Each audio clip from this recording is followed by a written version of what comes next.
and only dear income. Alright, so quickly guys, what are we doing? We're doing residential status, scope of income. First residential status, then scope of income in the exam. But right now while we're learning, we're looking at scope of income first. Guys, here a resident and a citizen, there's a difference. Citizen is your passport, resident is basically something that changes every year. So what is this? I'll repeat one last time. Guys, a non-resident is very happy because a non-resident is only taxable on which income? Only taxable on dear income. So let's understand what is this dear income. So let's take an example of a non-resident. Let's take Bill Clinton. Let's take Donald Trump. Any non-resident, your favorite football player, any non-resident's example. If they are a non-resident, if they have incomes in India, which incomes will be taxable? Let's see. First, incomes which are received in India. If they have any income which are received in India, please tell me, is there an India connection, guys? Yes, so received in India, then it will be taxable. India will say, I want to tax it. Next, if it's accruing in India, accruing means it becomes liable to you in India, like interest in a bank account is accruing in India, if it's HDFC bank account. Next, if it's earned in India, example, you have a job and the job is in India, so you've earned it in India. So, and last guys is deemed to earn in India, or we can call it deemed income. Guys, these are 4 incomes, only these 4 are taxable in India. Guys, there's no difficulty in understanding received in India. Received is very simple. If you receive it in an Indian bank account or in India, then it's received in India. Accruing in India is basically some liability. Accruing basically means that it becomes liable to be paid to you. Example, if you put an FD, if you make an FD, the interest is accruing. So that is called accruing in India. Earned in India is basically if you earn it in India, and this deemed we will discuss very soon. This is called deemed income, and only these 4 incomes are taxable in India. Guys, for this guy, any other income taxable? No, and that's the reason this guy is super happy, because only 4 incomes are taxable in India. This is the shortcut of dear income, which you should keep in mind. We ask the resident, that resident, are you happy? Are you unhappy? So resident says that we are 2 types of residents. One is a resident and ordinary resident, and one is a resident but not ordinary resident. So guys, we asked him, how do you become that? We will see that soon when we look at residential status. How they become ROR, RNOR, we will see soon. But right now, it's only about what happens when you become a ROR. When you become a ROR, you are extremely sad because your entire global income are taxable in India. That means wherever the incomes are earned, they will be taxed in India. It's a very sad thing. Yes, guys, it's very sad, because although I'm okay paying tax in India if I'm earning it in India, but let's say I have a house in London, beautiful house in London given to someone from London on rent, and I'm getting the money in pounds, but still I'll have to pay tax in India if I am an ROR in that year in India. And what about RNOR? RNOR is resident but not ordinary resident, guys. This guy, how do you become? We'll see it soon, but this guy is also smiling because he is also very close to non-resident. Although he's a resident, but he's in terms of taxability, only and only dear plus 1 incomes are taxable in his hands. So only dear plus 1 income. Now we already know what is dear income, so I'm not going to repeat that again. But what is this 1 plus 1 income? It is that 1 income which, although is earned abroad, don't get me wrong, that income is not from India, it is earned abroad. It's in UK, it's in America, it's in whichever country, UAE, Australia, but you have controlled it, or you have basically managed it in India. So that is the plus 1 income. Plus 1 income is basically income abroad, but it is controlled or managed, etc., from India. So this is called dear plus 1 income. Alright, so this is the scope of income, guys. Let's test our knowledge on scope of income. So I'm just going to put something on the screen from this chapter, and let's say if we can identify the scope of income. But before we move ahead, guys, I want to just tell you one thing, that do you understand what is the term called remittance? First, let's understand what is remittance. Remittance basically means the second or subsequent receipts. Example, you have a job in the US. Your salary comes in a US bank account, that is the first receipt, but you don't know what to do with so much money, so you send that back to your parents in India, and that is the second receipt, that is called remittance. Remittance is never taxed, never, ever, ever, ever taxed. That means in the exam, I'm giving you some examples. You tell me whether it will be taxable. You earned some income 4 years back in the US. You've transferred this money this year to India in the previous year 21-22. Will it be taxable again in the year 21-22? No, because remittance. You earned some income 4 years back which was not taxed. Why not taxed? Maybe because exempt. For some reason it was not taxed. Now you sent it into India. Will it be taxed? Again, no, guys. Doesn't matter whether it was taxed earlier or whether it was not taxed earlier. You have to forget it. Guys, you don't have to look behind. So whatever happened in the past happened in the past. Now it is remittance. You don't have to tax this again. So remittances will never be taxed. So this is dear income. This is dear plus 1 income. There is an examination question for 7 marks from this chapter. Let's try and do that. I'm putting it up, guys. It's a May 2019 paper. Just 1 second.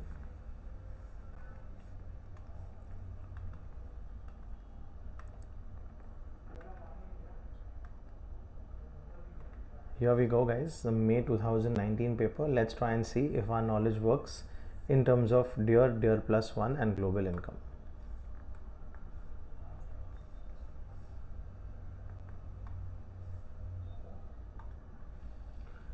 It's question number 2A.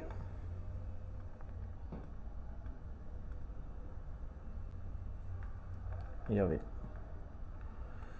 Guys, they've given you 6 incomes. You have to basically say whether it's taxable in the hands of Subhash Chandra for the year 1920. Basically, the previous year is 1819. The previous year is 1819.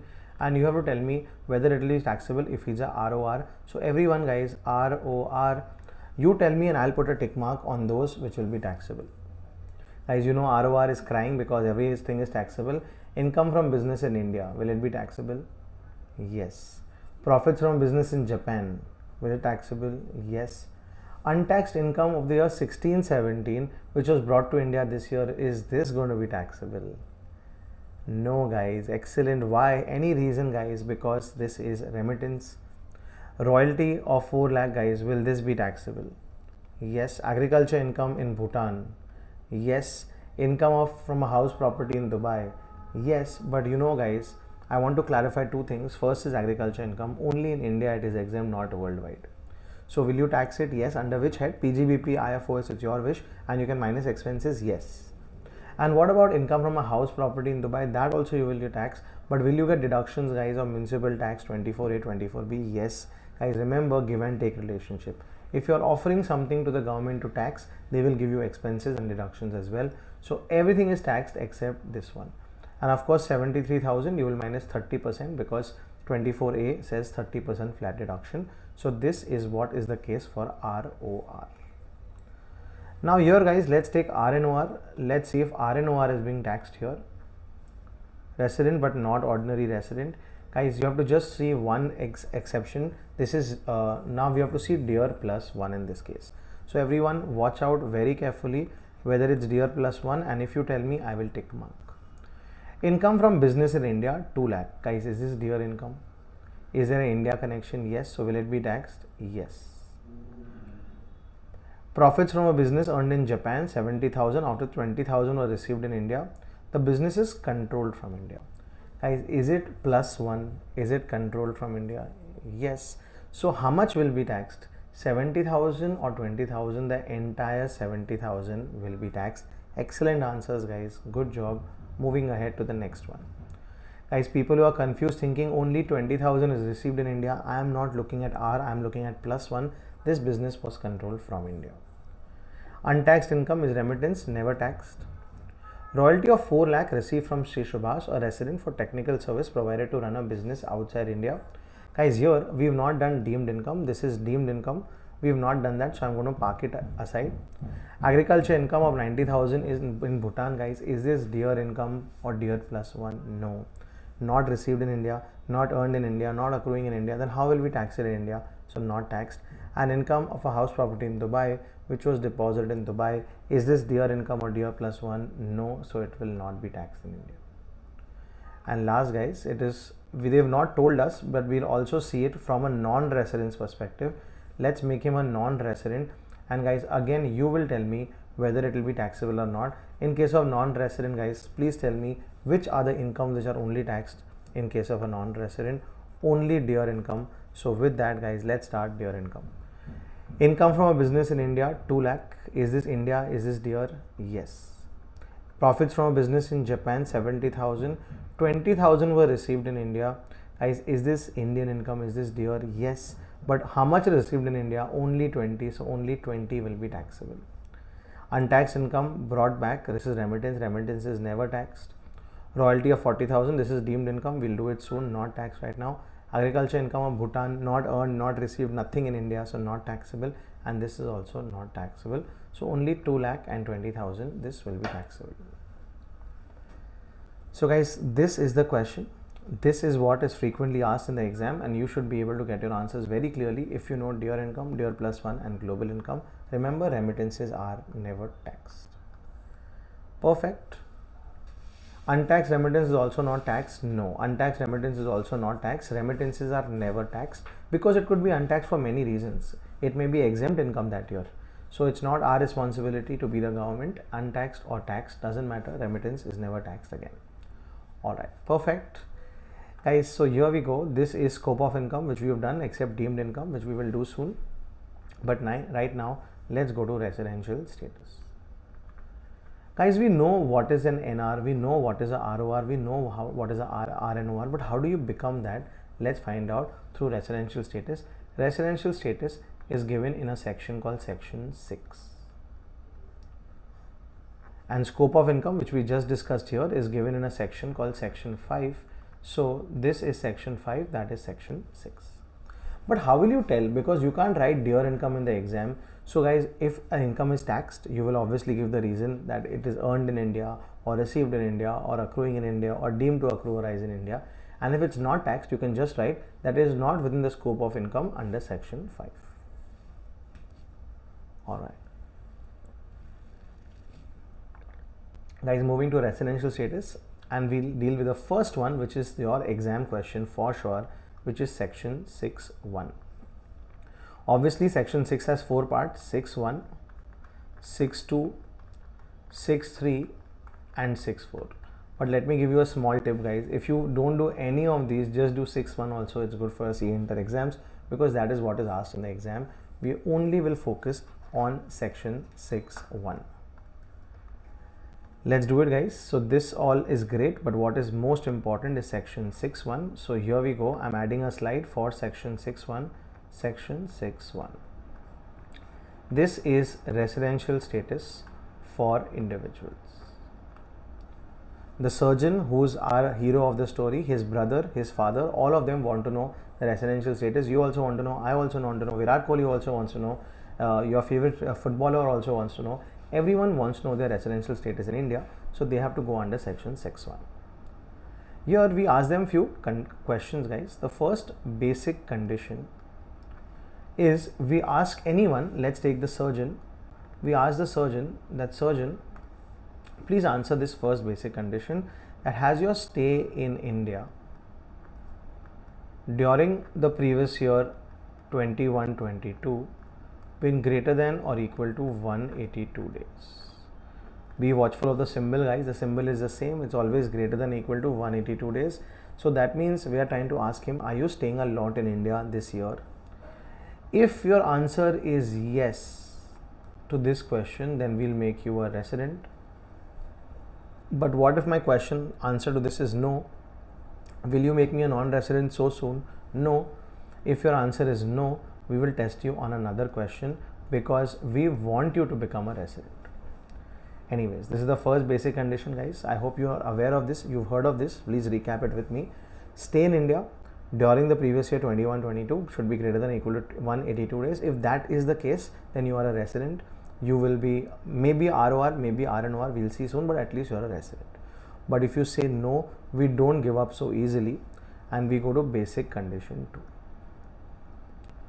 Basic condition 2, it focuses like the number 2, it focuses on 2 things. So one is stay in India during the previous year greater than or equal to same symbol 60 days and stay in India during the last 4 preceding years. Guys, there's a difference between previous year and preceding year. Previous year is 21-22. Preceding year is basically 20-21, 19-20, 18-19 and 17-18. In the last 4 preceding years is greater than or equal to 365 days. See the symbol, guys, the symbol I've kept the same. And in this way, guys, if you have stayed more than 60 days, and in the last 4 years also if you've stayed more than 365 days, again you become a resident. But what if my answer is no to this one also? Then will you finally make me a non-resident? Yes, we will finally make you a non-resident, and we will not disturb you again. This is final. Yes, this is final. So whether you fulfill first condition or whether you fulfill second condition, any one of them you fulfill, you become a resident. If you don't fulfill any of them, you become a non-resident. So this is basic condition 1 and basic condition 2. But guys, we thought that we want to give some benefit. So this basic condition 2, we said will not apply to some people. So guys, who will not be subject to basic condition 2? Let's try and understand that. This 4 year excludes the relevant previous year. Yes, Akshay, the 4 years is before the previous year. So guys, in the exam, your previous year is 21-22. So the preceding years are 20-21, 19-20, 18-19 and 17-18. These are the 4 preceding years. Alright, perfect. Now guys, this basic condition 2 applies to everyone except 2 people. Guys, this is what it is. You go to a restaurant, you eat food, is there a bill on a table? Yes, but the bill will not come in for 2 people. So same way guys, basic condition 2 does not apply to 2 people. Who are these 2 people? First, any Indian citizen, you have to be an Indian citizen, yes, who has left India.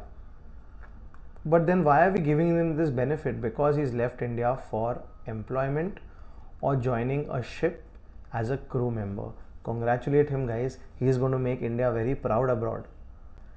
And he has left India for employment or for joining a ship, and he has left India during this year only.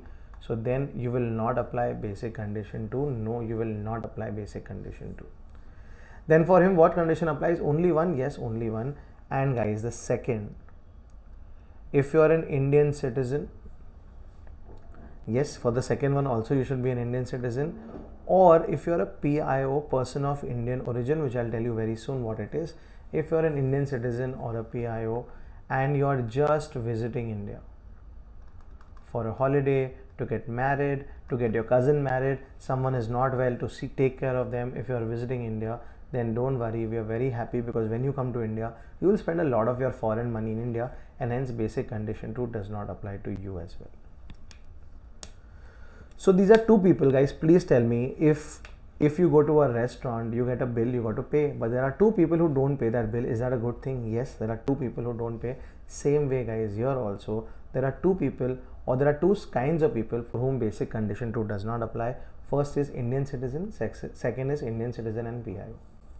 This guy has left India, this guy is visiting India, but left India for what? For employment or joining a ship, and left India during the year. Then for these 2 people, basic condition 2 does not apply, and this was a very, very important exception for residential status. Indian citizen, you don't need to know anything deep in Indian citizen guys. Indian citizen will be given in the exam, but Indian citizen is your passport color. So Venkat, if your passport color is blue and it has the lion's emblem on it, you are an Indian citizen. If your passport color is let's say green and it has the leaves on it, you are a Canadian citizen. So depends on which country you are a citizen of, but you'll never have to find it out. The exam will give you that. All right. Now guys, are you becoming a resident or a non-resident? Yes, with these questions, yes. Non-residents we will not disturb anymore, but do you think there are 2 categories of residents? Yes. One is ROR, who you know cries all the time, and one is RNOR, who's smiling. So how do we make people RNOR or ROR? First, basic conditions you should get done with. Guys, please tell me, only once your portion is over will you go for revision? Yes, same way, only when your basic conditions are over will you go for additional conditions. So here are 2 additional conditions guys. For RNOR, ROR, there are 2 additional conditions. additional condition 1 and additional condition 2. Watch out and be a part of it. Both additional conditions, I call them flashback mode because they take you many years back. In additional condition 1, you have to go in the last 10 preceding years. Again, Akshat, preceding years, I hope everyone's clear with the concept. Preceding years is before previous year. So in the last 10 years, but not previous years, last 10 preceding years, guys. In the last 10 preceding years, were you a resident in India in greater than or equal to 2 years? Were you? That is one question. And additional condition 2, again flashback mode, in the last 7 years. Again, which years? Preceding years. That means not the previous year, before that. Yes. Has your stay in India been greater than or equal to 730 days? That means, guys, please tell me, are both of these flashback mode 10 years and 7 years? I'm sorry. Yes. And in both of these, guys, is the symbol the same? Yes. The first one says, have you been a resident in at least 2 or more years? The second one says, have you been staying in India for at least 730 or more days? Then in this, if both the answers are yes, only if both the answers are yes, then you're officially allowed to cry because you are a ROR. But even if one of them is no, then you are an RNOR. So if the first one is no, will you check the second one? No, guys, don't even check the second one. You're a RNOR. So both have to be fulfilled. Yes, guys, while this was section 6.1, these additional conditions are section 6.6. These additional conditions you will never ask to the non-resident, guys. Non-resident is happy, you let him be happy, don't disturb him. These additional conditions have to be asked only to residents. You will ask these additional conditions which go into flashback mode. Perfect, guys. So these are additional conditions 1 and additional conditions 2 under section 6.6. only be asked to a resident, and first one goes flashback mode 10 years, second goes flashback mode 7 years. Guys, life was very good till here. In fact, now also life is good, but 2 years back, about 1.5 years back, the government said, listen, we want to make a change in this, and we want to make a change for rich people. Only for rich people we want to make a change. So they brought in 2 amendments which I'm discussing here, guys, amendment 1 and amendment 2. But please tell me, guys, are both of these only for rich people? Yes, rich basically means your Indian income should be more than 15 lakhs. Only for these 2 people the amendments are there. So first only I'm writing here also your DEAR plus 1 income, if it's more than 15 lakhs, not more than or equal to, and here also if your DEAR plus 1 income is more than 15 lakh, only then will you check for amendment yes. So in the exam, guys, if they don't give you any incomes, will you check amendment? No, they will not check amendment. Guys, if you don't drink, will you enter a bar? No, you will not enter a bar. Same way, these 2 amendments are only if it's more than 15 lakhs. What if they don't give you the income only in the exam? Then don't enter the amendments only. What if they give you Indian DEAR plus 1 income is 4 lakh rupees? Then will you enter amendments? No, enter amendments only if DEAR plus 1 income is more than 15 lakhs. I'm giving you a very good shortcut. Alright, let's take the first amendment. First amendment says that if you're an Indian citizen, obviously rich, that means DEAR plus 1 income greater than 15 lakhs, but you are not being taxed in any country as a resident. No country wants you as a resident. Actually, you are trying to avoid being resident in any country, but I'm saying it in a funny manner that no country wants you as a resident. You went to India, India doesn't want you, Mauritius doesn't want you, Singapore doesn't want you. Then India says, don't worry, you are an Indian citizen and you are rich, we will keep you, but we will keep you only as a RNOR. That means we will tax you as a resident, but only as RNOR. Repeating the amendment, guys. Please tell me, will the amendment apply to rich people or poor people? Rich, how rich, guys? Only if it's DEAR plus 1 income is more than 15 lakh, only then will it apply. Yes. The first amendment says if you're an Indian citizen and if you're not being taxed anywhere in the world as a resident, you're being taxed but not as a resident, then we care for you, we will tax you as a resident, but RNOR. And the second amendment, again there are 2 people, guys, Indian citizen or PIO. If you're an Indian citizen and PIO, again you should be rich, and if you're visiting India, then in the earlier case we had not put basic condition 2 for you, we had avoided basic condition for you, but right now we will ask you the basic condition 2, and if you satisfy that basic condition 2, you will be taxed as an RNOR. So let me simplify. Is this very simple? Both of them are for rich people. Yes. One is for an Indian citizen, the next one is for Indian citizen PIO. Here you are not taxed in any country as a resident, so we'll tax you. Here you have to fulfill the basic condition 2, but one change guys, basic condition 2 says stay in India greater than or equal to 60 days and 365 days. That 60 days will be replaced by 120 days. So if you want to know the full basic condition 2 now, stay in India during the year greater than or equal to 120 days and stay in India during the last 4 years greater than or equal to 365 days. If both are satisfied, then you become an RNOR. So let's see the similarity between these two guys. Please tell me, is this a similarity between the two? That dear plus 1, is that a similarity? Yes.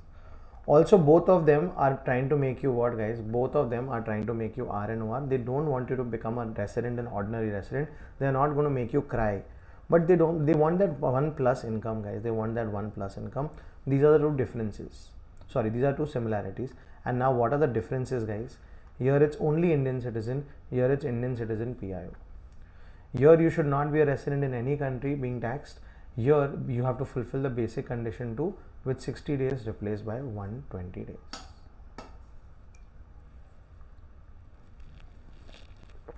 Guys, this is the concept. This is additional condition 1, additional condition 2.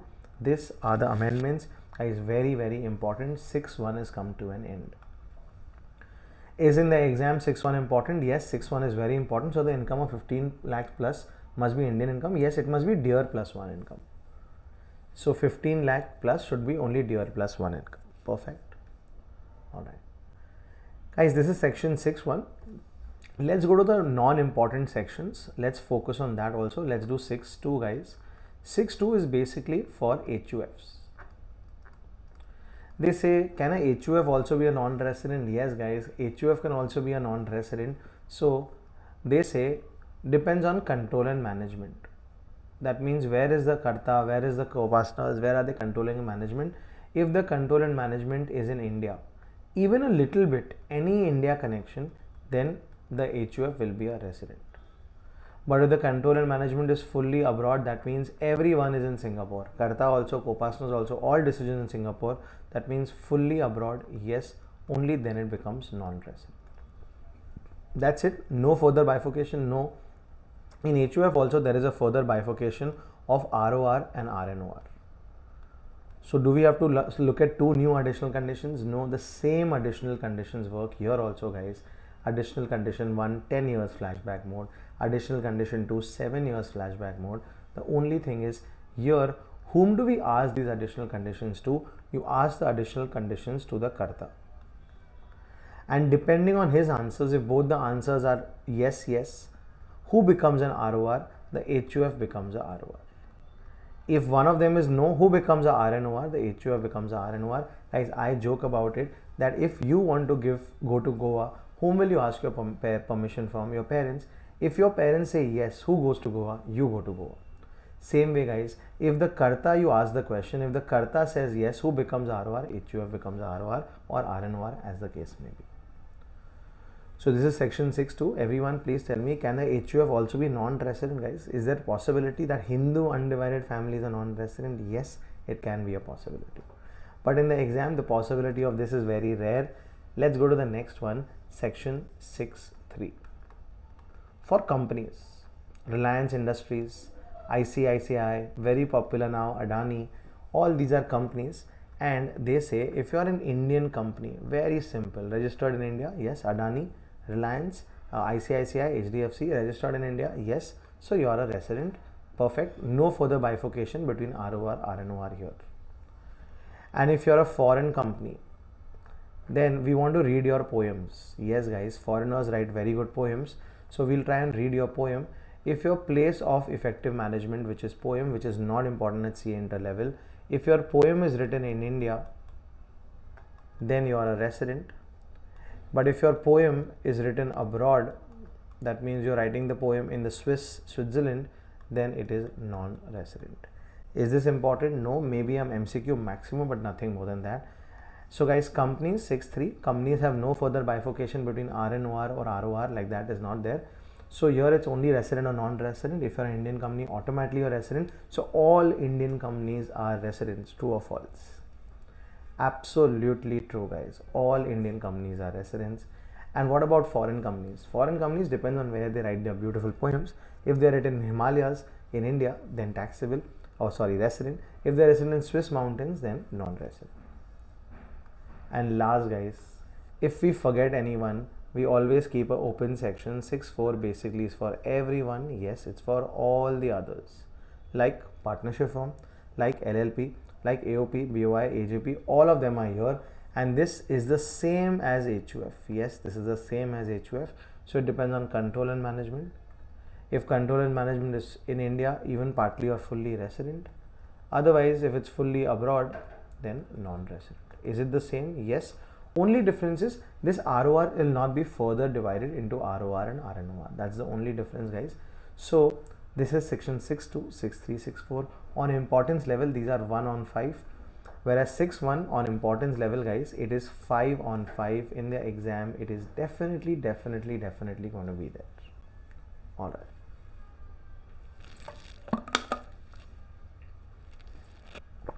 Guys, on the screen, this one is black ink, this one is blue ink. You check, guys, whichever you feel, and you can also choose between black and blue in the exam. So you can choose whichever works for you. Of course, orange ink does not work in the exam. All right. So this is residential status, guys, and scope of income. We've done residential status and scope of income. Let me check if there's anything else left. Yes. How do you calculate stay? Guys, how do you calculate stay in India? First up, Indian government is very greedy. They want you to have more and more days in India. So let's take an example. Today is, let's say, the 14th of August. So today, 14th of August, I've come to India for some work. I'm leaving next month, let's say on 20th September. So this is date of arrival. I'm leaving again on 20th September and I'm coming back on 10th November. How many days did I stay in India? So let's check, guys. Was I there in April? No. Was I there in May? No. June? No. July? No.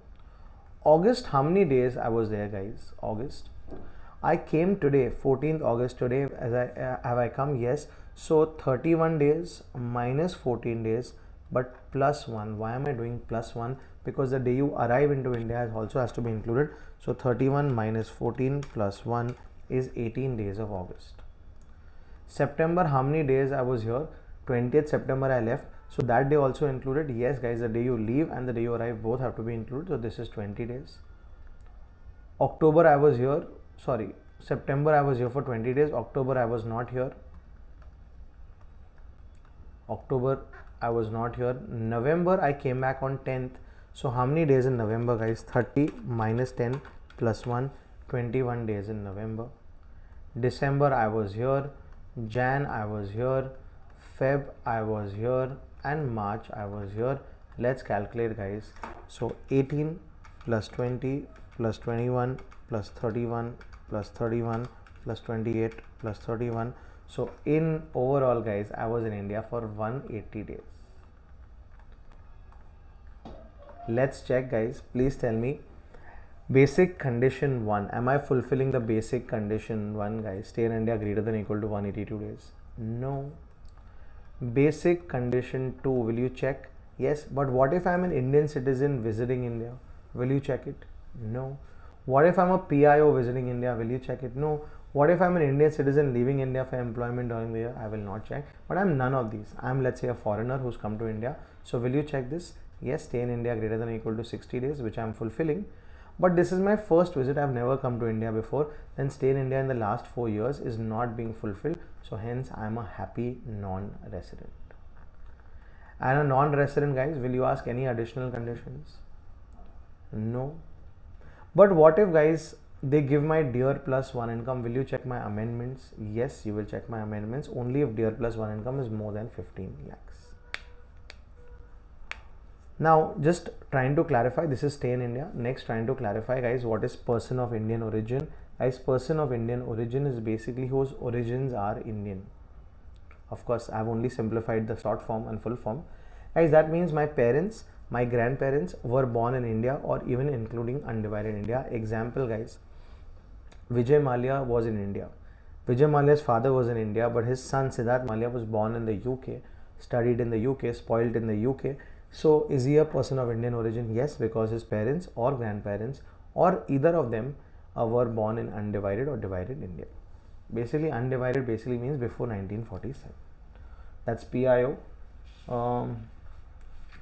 While so guys, please tell me, the day you arrive and the day you leave, are they included in your stay? Yes, they are included guys, unless you are a member of a crew member of a foreign bound ship. Guys, if you let's say go on a ship which goes from Mumbai to Singapore every month, then the day you arrive, day you leave will be included? No, only that is the only exception guys. If you are a member of a cruise ship, then you have something called continuous discharge certificate. In that certificate, the day you leave and the day you come into India will not be included. Only that is an exception. All right. Is there anything else? No guys, the only thing now left is deemed income. But let's check before that guys, if we can do a sum. There is this one question. Let's try and see if we can answer that one question. Just a minute. Here we go. Just uploading a file. Guys, every year there is a question from this. So let's take any year paper and let's find out residential status question. In this guys, first one,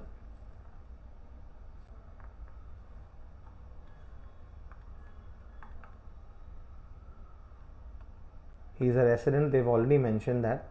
I'm looking at more questions.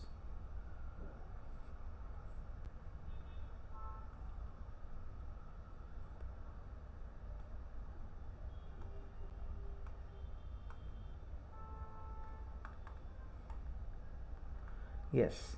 Let's find out residential status of this guy called Rajesh guys. Everyone pay attention. Rajesh was employed in Axis Limited, Mumbai. He received salary of 45,000 per month from 1st April to 20th September. He resigned and left for Dubai for the first time on 20th September 2019. Guys, so we need to find out his residential status. Everyone please tell me, is Rajesh an individual? Yes, so section 6(1), residential status of individuals. Rajesh, we'll have to ask you the first basic condition. Has your stay in India during the year been greater than or equal to 182 days? So he says, I don't know, you'll have to check. I was in India till 28th September. So guys, please tell me April, yes, May, June, July, August, and should I take 28 days of September? Should I take the day he is leaving India? Yes, so 28. Let's calculate 30 plus 31 plus 30 plus 31 plus 31 plus 28. So answer is 181 days guys. So close, so close. So the first basic condition is no, I was not. Second basic condition guys, will I move towards second basic condition? He is an Indian citizen. That's an assumption. And he is leaving India for employment. Will I check basic condition 2? I will not check basic condition 2. No guys. I'm not getting the required answers. Please tell me guys, is he an Indian citizen assumed? And is he leaving India for employment? So will you check for basic condition 2? No, you will not check for basic condition 2. So what does this guy automatically become? First one also no, second one also no. So Rajesh automatically becomes a non-resident, and a non-resident is taxed on which income guys? Only dear income. So the salary from Mumbai, he was employed with Axis Bank, is that dear income? Yes, because it is earned and received in India. The salary on Dubai, he got monthly salary, October, November, December was credited to his Mumbai bank account. Is that dear income? Yes, because received in India. All right. Interest of his fixed deposit and interest of his saving account, is that dear income? Yes, because Mumbai banks were received in India or earned in India. So we'll have to check his income, guys. But please check, tell me, will I check his amendment 1 and amendment 2, guys? Will I check amendments? Yes, I will, because he might have DIR plus 1 income more than 15 lakh. Why not, guys? And he is, but but let's see, guys, in amendment 1, DIR plus 1 income, it might happen, but amendment 1 says, are you an Indian citizen not being taxed as a resident anywhere? No, that's not the case for him. And are you an Indian citizen or a PIO visiting India? No, that's also not the case for him. So will I check for amendment? Ultimately, no, I will not, but it might apply. I am just giving you an open idea that it might apply. Alright, so this was one question from this paper. I want to go and let's say try another paper, guys. Every year one of them is there in the exam. So one second.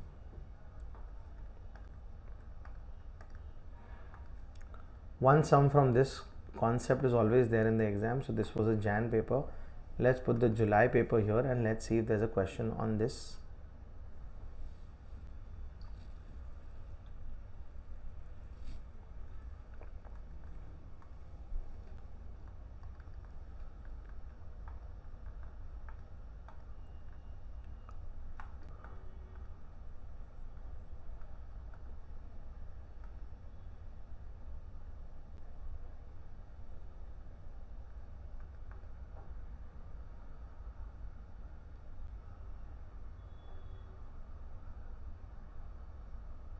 Alright, guys, this is a good question.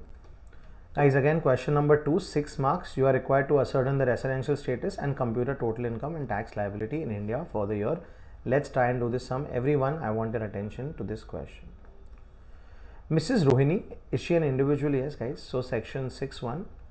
And will we check for basic condition 1? Yes. Miss Rohini, has your stay in India during the year been greater than or equal to 182 days? Let's check, guys. She was born and brought up in New Delhi. Born and brought up means, guys, was she an Indian citizen? Yes. She got married in Russia in 1996 and settled there since then. Since her marriage, she visits India for 60 days each year during the summer break.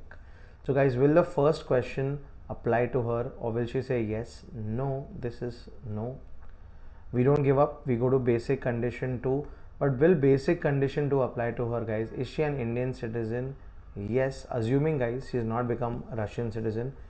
And is she visiting India every year? Yes. So will basic condition 2 apply? No, basic condition 2 will not apply. So if both don't apply, what does she become, guys? She becomes a non-resident. But let's check, guys, will amendment apply to her?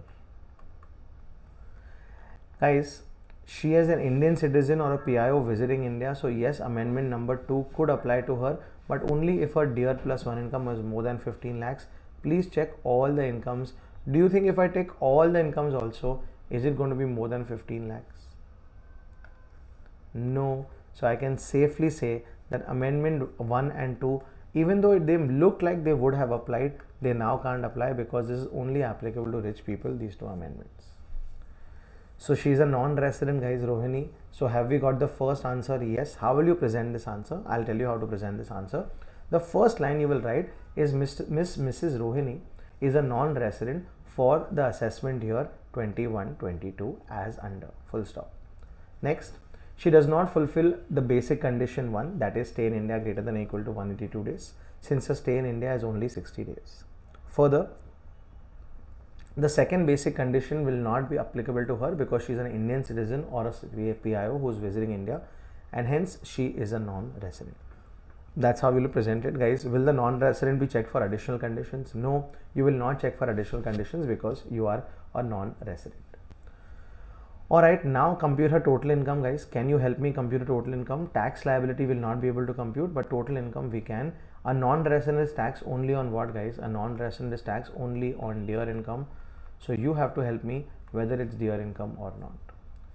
Pension received from Russian government, guys. Is it received, earned, accrued in India? No, so this one will not be taxed. Capital gain from sale of land at New Delhi, guys. Is this earned in India? Yes. So 3 lakh will be taxed. Next, sale of shares of Indian companies. So 60,000, yes. Premium paid to Russian life insurance, guys. This is a deduction. We have not done deductions yet. And if she was applicable to an amendment, then how to write? Then Akshat, you will have to just write that as per section 6(1)(a), which is for the first amendment, or you can just continue writing. The second amendment does not have any section to it, so you can just continue writing that if her Indian income is more than 15 lakhs and satisfies the basic condition 2 as under 60 days replaced by 120 days, you'll have to give the basic condition 2, and if that is satisfied, she is a RNOR. I'll help you present it, but let's finish this first. Guys, premium paid is not, we've not discussed deductions chapter as yet, and rent received in respect of house property in New Delhi, guys, is this dear income? Yes.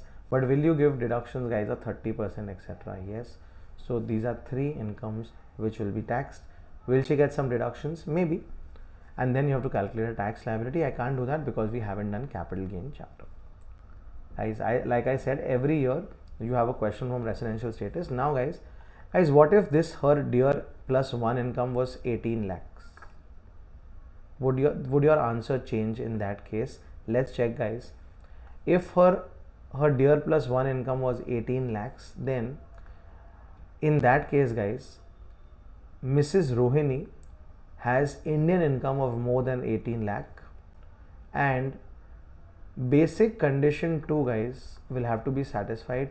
Stay in India greater than or equal to 120 days and stay in India greater than or equal to 365 days. This has to be satisfied. Is she satisfying this basic condition 2? No, guys, she is not satisfying because she stays in India only for 60 days.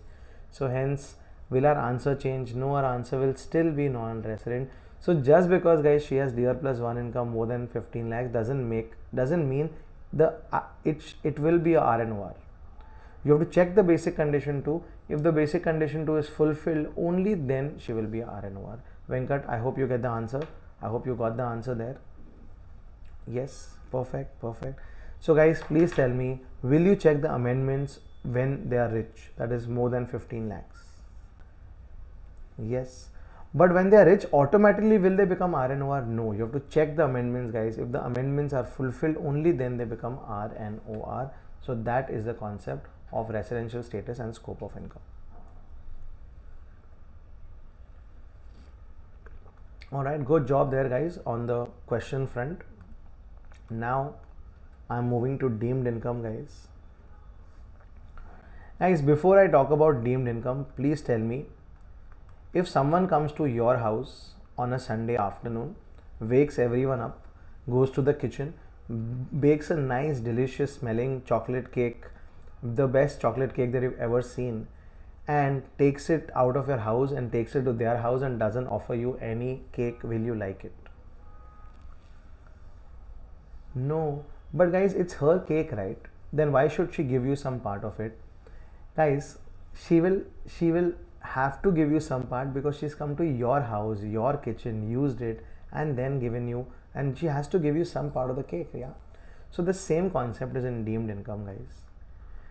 Deemed incomes are 8 such incomes where those people, these are non-residents, these are not for residents, guys, because residents, you know, ROR, everything is taxable.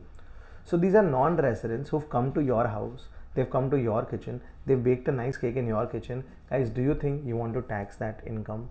Yes. So these are 8 incomes where the government says, listen, we don't care what you are saying, but these 8 incomes, ISSD, IRF, gifts, these 8 incomes we will snatch and we will tax it in India.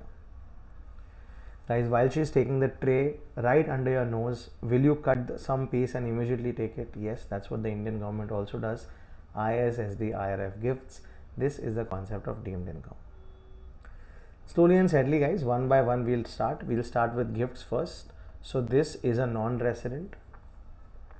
And basically what the non-resident is trying to do is trying to gift someone abroad.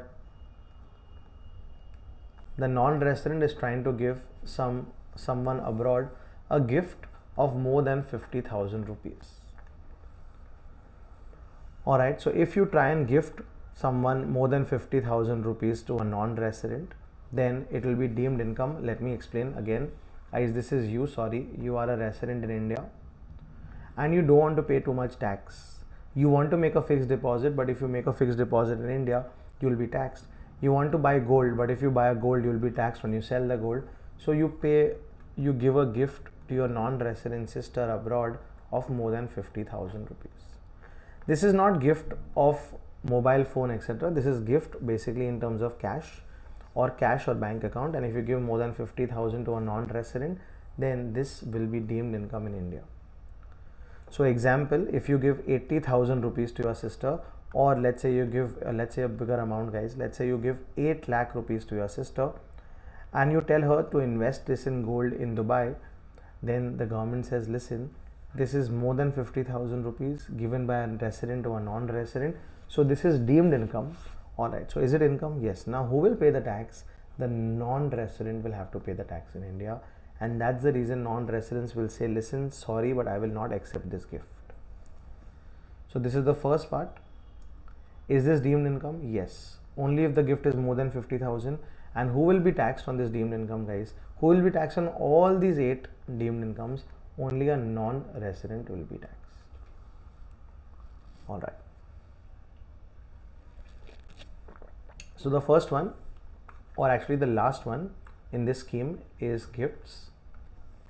I'm coming to IRF. Guys, here we go. Everyone watch very carefully. Very, very important part. And if you have any questions, please reach out. No problem at all. Guys, this is a non-resident. He is in UK and he is earning some interest from India. This is interest income from India, or he is earning some royalty income or fees for technical services. But if you understand one, you'll understand all 3 of them. Guys, please tell me, is he earning this interest income from India? Yes. So as he come to the Indian kitchen and as he cooked something, yes. So will India want to tax it? Yes. So they say that non-resident, you earn some interest. Either a resident has paid you, or a non-resident has paid you, or a government has paid you. We don't care, guys. In this case, if it is used in India, if this money was used in India for a business or profession or an income generating activity, then we want to tax you. Example, guys. This money was taken by Reliance to improve their 4G network or now 5G network in India. So is it used for some business and profession in India? Yes. This money was used by Adani and it was used to buy more shares of a company, income generating activity. So is this used in India? Yes.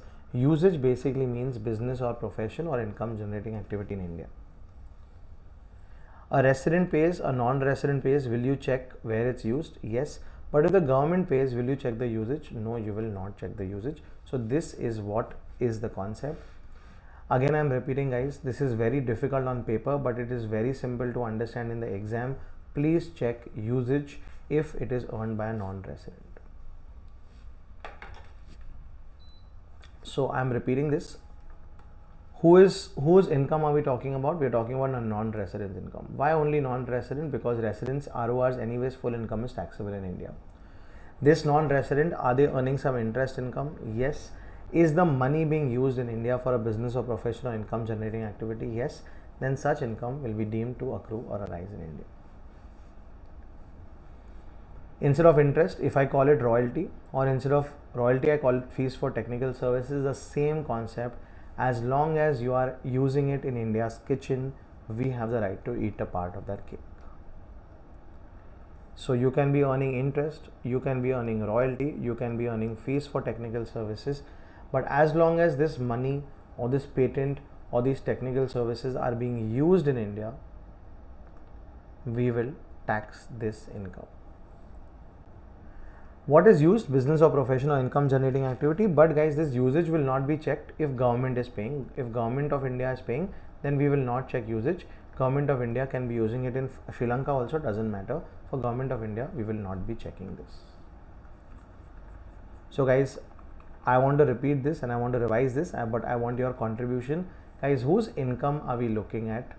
Interest, royalty and FTS. Who's earning this income? A non-resident. And who's paying this income? It could be a resident paying them, it could be a non-resident paying them, it could be government paying them. What is I? I is interest. What is R? R is royalty. What is F? FTS is fees for technical services. Guys, does the Indian government have the right to eat a part of this cake? Yes, if the cake was baked in India. That means if the money or the patent or the technical services was used in India. Used for what, guys? Used for any business, any profession, or any income generating activity. But will you check usage for the government if the government is paying? No. If the government is paying, you will not check usage. Guys, this is IRF. There is one exception. I'm going to talk about that exception. Everything remaining the same. A non-resident is still earning interest income from a non-resident and it is still being used in India. So will India get the right to tax it? Yes. But here, guys, usage has to be only for business and profession. So if it's business and profession, will the government be able to tax it? Yes, because the money was used for business and profession. But if the money is used for income generating activity, let's say one non-resident borrowed money from another non-resident to invest in shares in India, then the government will not tax this interest income. So that's the only exception. Yes. So repeating the exception, guys. Again, please use the chat box and tell me who's earning the interest. Non-resident. Who's paying the interest? Non-resident. And if this interest is used in India for business and profession, will the government be able to tax that interest? Yes. But if it's used for any other income generating activity, will the government tax it? No. They will say, listen, I don't like strawberry flavor cake, you can take it. Alright, still it's used in India, but used for income generating activity, then we will not eat that cake because we don't like that flavor. Perfect. So this is IRF. Next, guys, is very simple. The next one is D, dividend. Please, very simple. Who's earning the dividend income, guys? Non-resident is earning it. From which kind of company? From an Indian company. Guys, Indian company is declaring dividend. Does the Indian government have the right to tax it? Yes, this income was earned from India, so hence Indian government will tax it. So this is very, very simple. Next, S. You are earning some salary. You are a non-resident. You are earning some salary. So good, why should India tax my salary? India wants to tax your salary because this salary is coming from the Indian government. It's not Tim Cook paying your salary. It's not Elon Musk paying your salary. It's the Indian government paying our salary to a non-resident. This is basically like people who are working for the Indian government abroad, like the embassies, Indian embassy in France. Now, because we have Indian embassy in France also, Indian embassy in UK also, and Dubai also, and different rates will apply in those countries, Indian government says, listen, we'll do one thing, we'll only tax our people. So we will tax our people just the way French government tax their people in India. So guys, what is the peculiarity here? You are a non-resident, yes, but you are an Indian citizen. You are a non-resident but an Indian citizen working abroad for the Indian government, yes. How will you remember this, guys? The Indian embassy in France. And because France, UK, Dubai, UAE, everywhere we have different embassies and different tax rates, Indian government says we will tax you in India. So this, although the non-resident is earning abroad, India says this salary income will be deemed to accrue or arise in India. We will tax it in India. Some peculiarities here. The salary should be paid by Indian government. Reliance shouldn't be paying it. Adani shouldn't be paying it. Infosys shouldn't be paying it. So its salary is paid by Indian government. It should be paid to an Indian citizen abroad, not a foreign citizen. Only then this deemed income will apply. So will I tax the salary in India? Yes, but along with the salary, guys, he is given 7 allowances also. Will those allowances be taxed in India? No, guys. Allowances will not be taxed. Just 1 second, guys.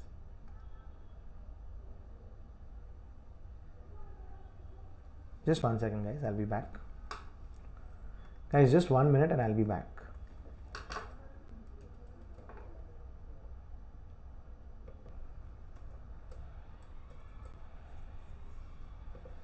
Yes, guys. So back here. So this is very simple, guys. ISSD IRF gifts. So please let's recap. Gifts more than how much, guys? Gifts more than 50,000. Interest royalty fees for technical services more than how much? There's no limit there, but it should be used in India, except if the government is doing it, then no usage. D is dividend. S is salary. But for salary, remember, Indian government has to pay to an Indian citizen abroad. Next, S. Again, this is salary, but this is salary. Again, a non-resident is earning this salary. So why are we so interested in taxing it, guys? Do you know how many non-residents are in this world? Except the residents, everyone is a non-resident. Why are we so interested in this non-resident salary, and how can we tax his non-resident salary? Imagine some guy in Ireland. Can we tax his salary just like that? Imagine some guy in Japan. Can we tax his salary just like that? No. But we are saying that this salary was earned because the services were rendered in India. If the services are rendered in India, then we want to tax it. So this is that salary where the services are rendered in India. And the last one, guys, is I. Income from a business connection in India. Watch this one carefully, and with that, guys, this chapter will come to an end. Then we will go to the material and questions, etc. But this is the last one that you have to keep in mind. Please tell me, guys, there is a non-resident called 1+ China. Guys, 1+ China is in China. They are earning income. Can Indian government tax the 1+ China? Just generally, guys, do you think Indian government can tax 1+ China? No. Why should we disturb them? We don't even understand the language. We let them do business. We have no problem. We should not be able to tax them.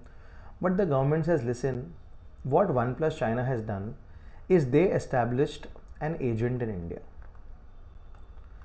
That agent was selling phones in India for them, was concluding contracts on their behalf, was stocking their goods, and he was basically generating income from 1+ China, and he was just called an agent. He was not called 1+ China, 1+ India.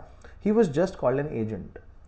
He was paid 10 lakh rupees as commission, and he paid the tax on that 10 lakh, but we're not happy with that. We want to tax this income coming from phones, contracts, stock, etc. We want to tax this income. Now I understand I can't tax 1+ China because it's in China. How can I tax it?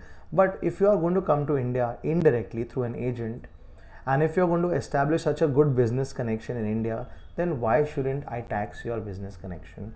So I say that, listen, 1+ China, you are a non-resident who has a business connection in India.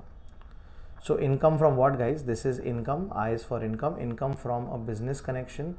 Now, what is a business connection? A business connection is someone who basically has the habit to conclude contracts or negotiate contracts till the point of conclusion, or he sell goods of yours, or they stock your goods, etc. Then those people are called business connection. And guys, from this agent, let's say 1+ China made 10 crore rupees from India. Please tell me, at least this 10 crores does the Indian government deserve to tax? Yes. So India is saying, I'm not very greedy. I'm only greedy if you come to my kitchen and you make it. So you're coming to India indirectly and you are establishing an agent here. So hence this business connection. So income from whom, guys? Income from a business connection in India. Can anyone be called a business connection? No. Business connection has certain peculiarities, guys. That agent should be a dependent agent. That means this agent is dependent on 1+. 1+ is dependent on this agent. Then the agent should be able to conclude contracts or negotiate contracts. The agent should be able to sell goods or store goods, etc. Then this person becomes a business connection. Now 1+ China is also making 90 crores in China. Can I tax that 90 crores, guys? No, I cannot tax 90 crores. I will only tax the India-centric income. So this was a strong message to every country in the world that any company from abroad, if you are doing business in India, if you're going to come to my kitchen and bake a cake, do I want a part of it? Yes, I will want a part of it. So this was a message to everyone, whether it's 1+, whether it's Samsung, whether it's Apple, whether it's Motorola. If you are going to be doing business in India, then I want to tax you. Even if you don't come as 1+ India, I will still tax you as a business connection in India. This was excellent, guys. So every big company now is very scared because they might be taxed in India. So every country stopped doing any business only in India. They said, listen, Indian government will tax us. So the government came up with an exception and they said, listen, India exports news, movies and diamonds. What is the short form, guys? India exports news, movies and diamonds. This is an exception to business connection. That means in this case there will be no business connection. Let's see what this means. I'm writing the full form. India exports news, movies and diamonds. All right. So first let's take India. They say that yes, we have a business connection. In this case also we have a business connection, but we are only going to tax the India centered income, or the income which is attributable to India. So this, the first one says that we will only tax the India attributable income. Next, export. They say that don't worry, if you're just coming to India to purchase something so that it can be exported to you. Example, let's say you're Tommy Hilfiger, you make really nice shirts, and if you're coming to India only to purchase some buttons which are exported to you, then the guy who purchases the button, that agent, he will not be called your business connection. So purchase and export will not be considered business connection. So India exports is purchase and export, is not a business connection. News. If you are a non-resident like BBC, and if you are only coming to India to see whether Kareena Kapoor's third kid is roaming out of the house today on a Sunday afternoon, basically you are trying to collect news and views from India. Then again, the person who's supplying news and views to you, that guy will not be considered as a business connection, guys. So this will not be considered as a business connection. So India exports news. So these agents will not be considered business connection. Movies. Guys, we are wanting more and more people to come and shoot movies in India, but they are scared because what if the next high-end Hollywood director, guys, he comes to India and he shoots a movie in India, Slumdog Millionaire or something even better than that, then India might just say that, oh, you have an agent in India. So they said, don't worry, come to India, shoot movies here. We have a lot of things to shoot. So please shoot movies here, and we will not consider this guy as a business connection. And guys, world over there are very good diamond mines and very good diamond companies. Let's say there's a Belgium diamond company. They want to showcase their diamonds in India in an exhibition, but they are scared. What if they get business from this exhibition and India says, listen, this exhibition is an agent in India. The government says, sorry, we will not do that. This exhibition in your free trade zone, special economic zones will not be considered as a business connection. So foreigners got little relaxed with this statement, guys, because now foreign companies feel that even if we come to India, we have some relief in this exceptional line. So India exports news, movies and diamonds. Guys, please tell me, will there be a business connection if diamonds are sold by a non-resident in an exhibition? No. If a movie is shot in India? No. If news and views are taken from India? No. If purchase and export is happening from India? No. And even if business connection is there, which income will we tax? Only India attributable income. So that's the shortcut, guys. India exports news, movies and diamonds. Now, guys, some peculiarities here. This movies, this exception will apply. We will not consider that movie guy as an agent or a business connection in India, provided the Hollywood director,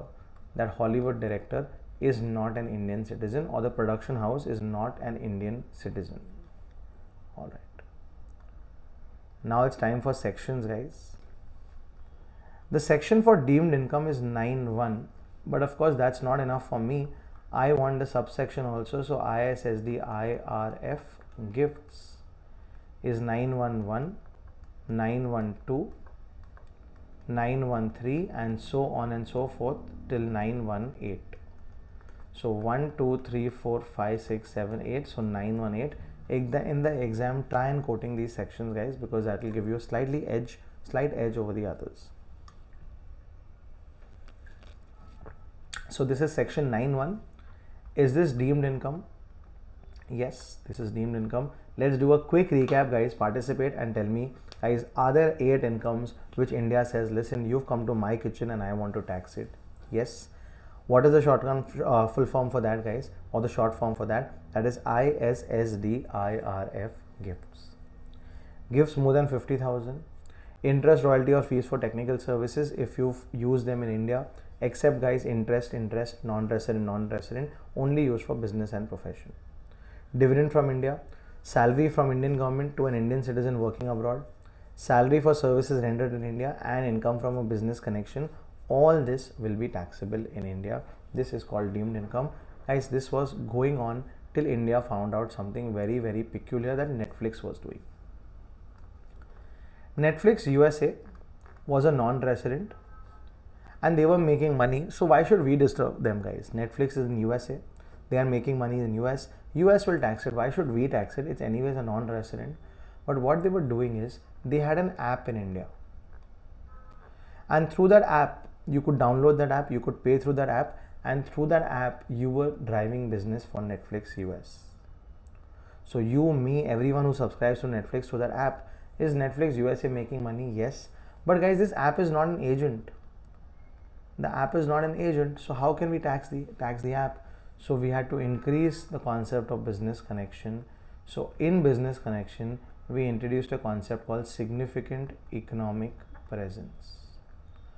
We told Netflix, don't be very smart. We know that through this app you have significant economic presence in India. What do you mean by significant economic presence? That means from India you drive revenue of more than 2 crores in a year. Or from India you have users more than 3 lakhs in a year.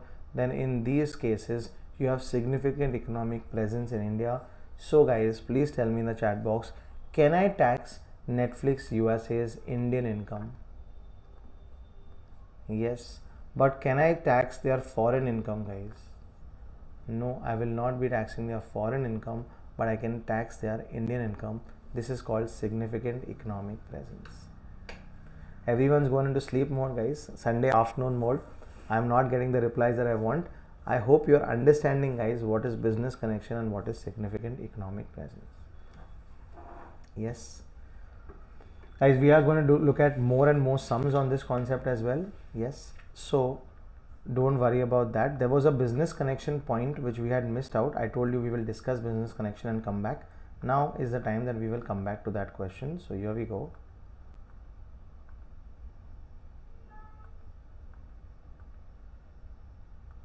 Let me take you to that question. Subhash Chandra was the question. Just one second.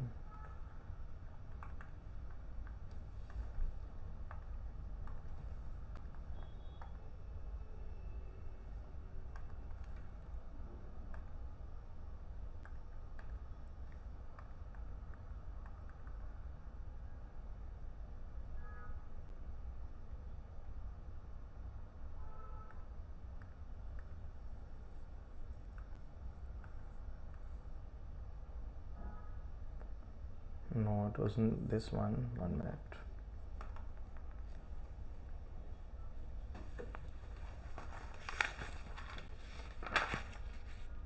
Yes, May 19, question number 2A. Just 1 second.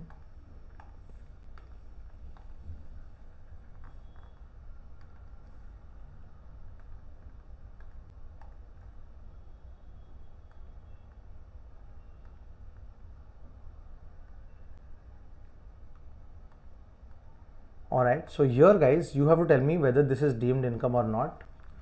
Royalty of 4 lakhs received by Sri Ramesh. Let's guys, received from Sri Ramesh. So a resident Sri Ramesh is paying for technical services provided to run a business outside India.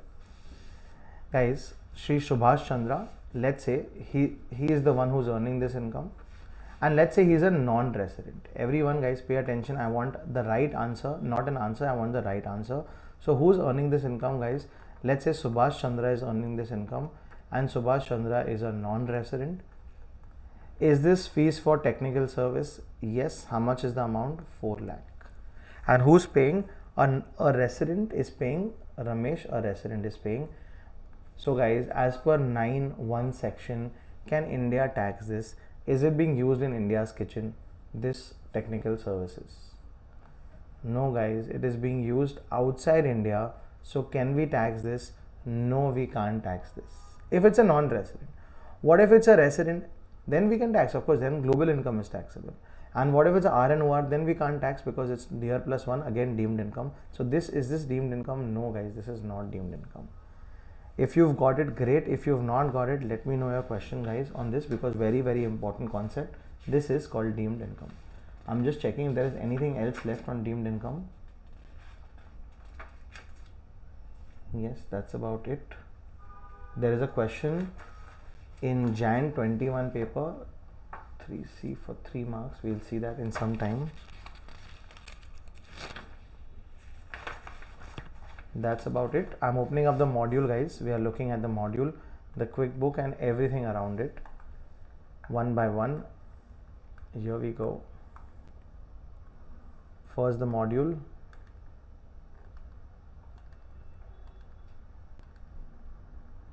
This is residential status and scope of income.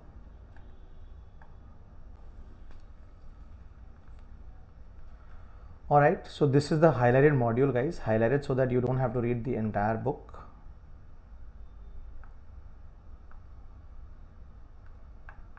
Here we go.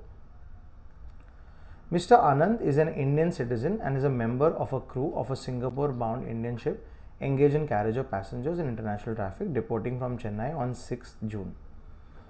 From the following details, determine his residential status, assuming stay in India in the last 4 years is 400 days. Guys, so he's left India on 6th of June, keep that in mind. And last 4 years, it's 400 days, keep that in mind. So let's move ahead and let's see guys his stay in India. Guys, is Anand an individual? Yes, so basic condition 1, stay in India greater than or equal to 182 days. Let's calculate guys. He's left India on 6th June. So was he in India in April guys? Please tell me, was he in India in April? Yes. Was he in India in May? Yes. And June, how many days should I calculate guys? 6 or only 5? Only 5 guys, because he is a member of a ship. So as per a continuous discharge certificate, the day he leaves and the day he enters will not be included. So 30 plus 31 plus 5. And then guys, he's coming back on 9 December. So in December guys, how many days should I calculate? I should calculate 31 minus 9. Will I add plus 1? No, I will not add plus 1. Jan he was in India. Yes. Feb he was in India, and March he was in India. Let's calculate guys. 31 minus 9 is 22 days here. So let's calculate.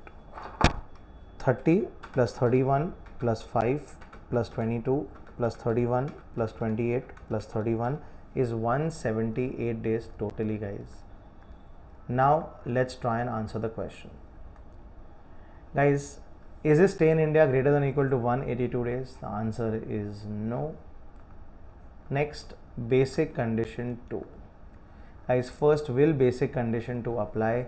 Is he an Indian citizen who is left India for employment or joining a ship? Yes guys, he is left India for joining a ship. So basic condition 2 will not apply. So what does Anand become guys? Anand becomes a non-resident for the year 22-23. Do we have to write such a big answer in the exam? Not at all guys. This is a module they are trying to explain to someone who doesn't understand that how is this. So how will you present this exam in the how will you present this question in the exam? You will start off with that for the year AY 22-23, Mr. Anand is a non-resident as under, full stop, and next line. His stay in India during the year is as under: April 30 days, March, April, May 31 days, June 30 days, and you will write that, and you will write in bracket that for a person who is a crew member of a ship, the day of leaving and the day of arriving will not be included. So stay in India is equal to 178 days. You will have to present that yes. Next you will write that basic condition 1 is not being fulfilled as above, full stop. Basic condition 2 will not apply since he is an Indian citizen who has left India to join a member of a ship, of a foreign bound ship. And hence that's how you get your answer guys. So you're basically trying to explain how you got your answer. That's all, and you can write the section. The section is section 6.1. Alright guys, moving ahead to this one, everyone. Brett Lee, an Australian cricket player, visits India for 100 days in every financial year. This has been the practice for the last 10 financial years. Find out his residential status guys. Let's find out basic condition 1. Guys, is his stay in India greater than or equal to 182 days? The answer is no. Basic condition 2, will you check, guys? Yes, he's not an Indian citizen. He's not an Indian citizen of PIO. He's Brett Lee, guys. So, stay in India greater than or equal to 60 days? Yes. And stay in India in the last 4 years greater than or equal to 365 days? Answer is yes. So, does he become a resident? Yes, he becomes a resident. But guys, now what kind of resident? Can I go back? Yes. So additional condition 1, additional condition 2, everyone in the last 10 years, guys, was he a resident in greater than or equal to 2 years? Yes, every year he is because of this condition. And in the last 7 years, has his stay been greater than or equal to 730 days? Answer is no. Even if one of them is no, what does he become, guys? RNOR. Guys, please tell me here, will you check for amendments? No. First up, DIR plus 1 income is not given. Second, amendments only apply to Indian citizens and PIOs. He is none of them.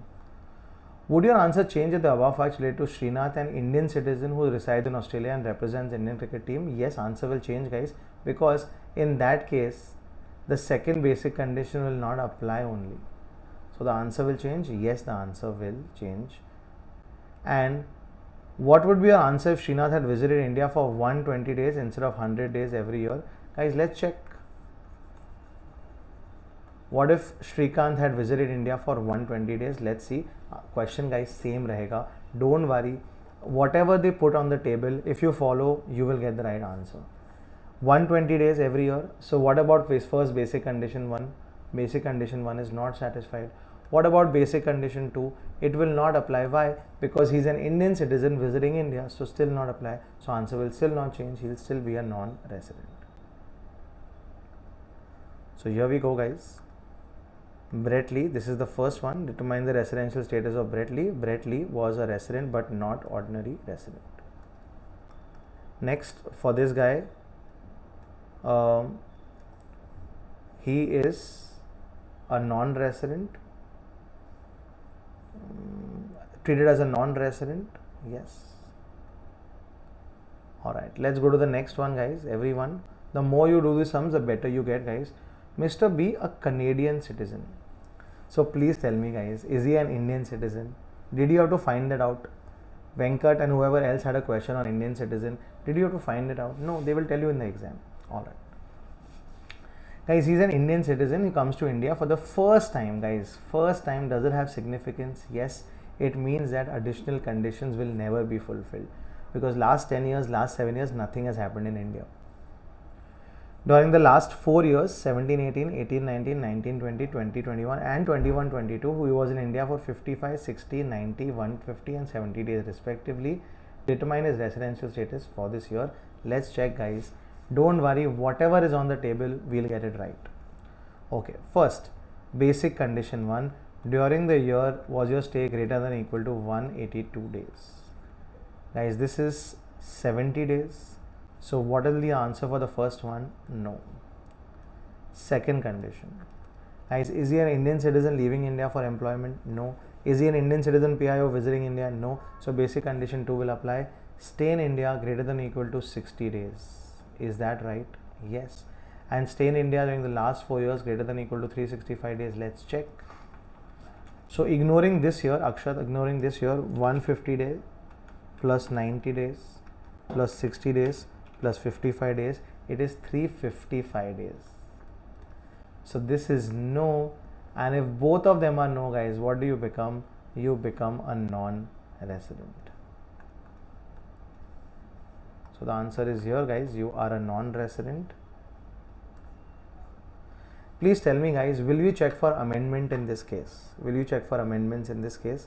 No, you will not check, because first, many reasons, guys. First, his Indian income is not given, DIR plus 1. Second, amendments only apply to whom? Can you tell me, guys? Amendments only apply to whom? Indian citizens or PIO. Perfect. Moving ahead to the next one. The business of HUF is transacted from Australia. All decisions are taken from Australia, guys. Then what will be the HUF, guys? In case all decisions are taken abroad, the HUF will be a non-resident. which is section 6.2. The HUF is a non-resident. Mr. F, the Karta, who was born in Kolkata, visits India. So for Mr. F, guys, can you check his residential status under 6.1? Yes, you can. You will check his residential status. He visits India during the year after 15 years. So additional conditions will not be fulfilled. He'll never definitely be a ROR. He comes to India on 1st April, leaves on 1st December. Determine residential status of Mr. E and the HUF. Is everyone okay with the HUF? The HUF is a non-resident. Yes. Let's check now for Mr. E. Alright. Guys, it's almost like I'm talking to the laptop only. I'm not getting the required replies, but I will still continue with that same mojo. So here we go. This is Mr. E. Stay in India greater than or equal to 182 days. Guys, let's calculate from April to December. So April, May, June, July, August, September, October, November and December. Do I have to take the first day, guys? Yes, you have to take the first day. So total 245 days. So is he satisfying this condition?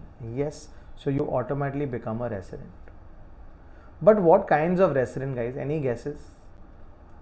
He is visiting for the first time. Sorry, he is visiting after 15 years.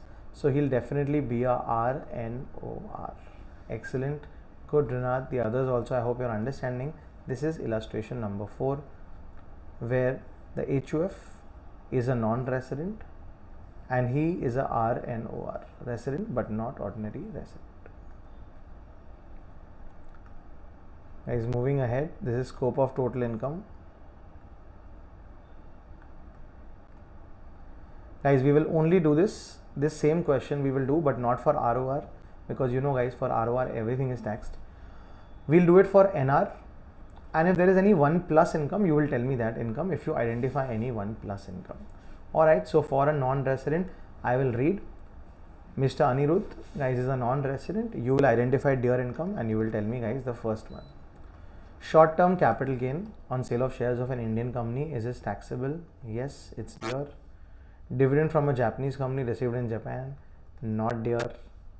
Rent from property in London deposited in a bank in London, later on remitted to India through approved banking channels, guys.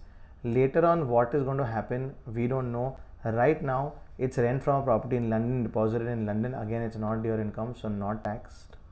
Later on, will it be taxed? No, later on, again, it will not be taxed. Dividend from an Indian company, guys, will dividend be taxed? Yes, it is dear income. Next, agriculture income from a land in Gujarat. Guys, this is exempt for everyone, so not be taxed. So that's it. Yes, that's it. For a non-resident, guys, 15 and 6. Let's check. For a non-resident, 15 and 6. Guys, do you see any income which is controlled from India and all of that? No. So for RNOR also it will be the same, 15 and 6. And for a ROR, everything will be taxed. Yes. But then why is this taxed? This looks like a remittance, no? Guys, does it look like a remittance? Yes, but why is it taxed? It is taxed because remittance happens later, guys. Right now what is happening is rent is deposited in London. Later on remitted. Later on we don't care. Right now it's basically deposited, so will it be taxed? Yes. So for a ROR, everything is taxed except agriculture income. Alright.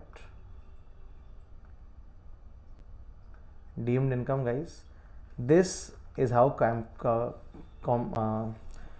complicated deemed income is. I feel it's very, very complicated, but with ISSD IRF gifts, you will remember it and you will be able to answer it very easily. Let's check some questions on deemed income.